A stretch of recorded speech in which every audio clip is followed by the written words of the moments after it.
حضرت محمد صلی اللہ علیہ وسلم نے اشارہ فرمایا، میں بھی نفع پہنچتا ہے جو نازل ہو چکی ہے، اس مصیبت میں بھی جو ابھی تک نازل نہیں ہوتی اور بے شک بے ولا نازل ہونے کی ہوتی ہے۔ اتنے میں دعا اس سے جانتی ہے کہ بس قیامت تک دنوں میں کشتی ہوتی رہتی ہے اور انسان دعا کی بدولت اس سے بے ولا بچ نہیں سکتا۔ ایک حدیث میں آیا ہے کہ رسول صلی اللہ علیہ وسلم نے اشارہ فرمایا کہ زیادہ اور کسی چیز کی نہیں ہے۔ رسول صلی اللہ علیہ وسلم نے اشارہ فرمایا کہ جو شخص اللہ تعالیٰ سے کوئی سوال نہیں کرتا، اللہ تعالیٰ اس شخص سے ناراض ہو جاتے ہیں۔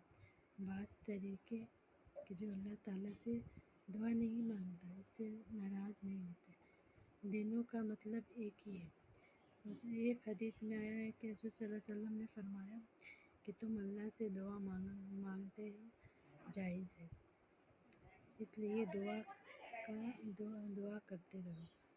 سورۃ ہرگز ہر شخص مانگنے میں آفت والا نہیں ہوتا۔ حضرت محمد صلی اللہ علیہ وسلم نے اشارہ فرمایا، ایک حدیث شریف میں آیا ہے کہ حضرت صلی اللہ علیہ وسلم سے اشارہ فرمایا کہ جو شخص یہ چاہے کہ اللہ تعالیٰ سے اس کی دشمنی سختی اور مصیبت کے وقت قبول فرمائے، اس کو چاہیے کہ وہ فضائی اور خوشنما بھی کثرت سے دعا مانگا کرے۔ ایک حدیث شریف میں آیا ہے کہ رسول صلی اللہ علیہ وسلم نے اشارہ فرمایا کہ دعا مومن کا ہتھیار ہے، دن کا سکون ہے اور آسمان زمین کا نور ہے۔ ایک اور حدیث شریف میں آیا ہے کہ ایک مرتبہ رسول صلی اللہ علیہ وسلم ایک ایسی قوم کے پاس سے گزرے جو کسی مصیبت میں گرفتار تھے۔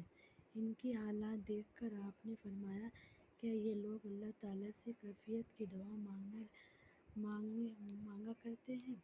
ایک حدیث میں آیا ہے رسول صلی اللہ علیہ وسلم نے اشارہ فرمایا، جو بھی مسلمان کسی چیز سے مانگنے کے لیے اللہ تعالیٰ کی اپنا منہ اٹھاتا ہے اور وہ دعا مانگتا ہے تو اللہ تعالیٰ اس کو وہ چیز ضرور دیتے ہیں، وہی چیز اس کو کوئی توفیق دیتے ہیں، اس کے واسطے دنیا آخرت اور اس کو خیر کر دیتے ہیں۔ حضرت محمد صلی اللہ علیہ وسلم نے اشارہ فرمایا، حدیث شریف میں آیا ہے کہ اللہ تعالیٰ فرماتے ہیں کہ میں اپنے بندے کا کمال کے ساتھ جیسا وہ میرے کمال رکھتا ہے ویسے ہی ہوتا ہے اور اس میں ساتھ ہوتا ہے۔ جب وہ میرا ذکر کرتا ہے تو چند منٹ میں اپنے دل میں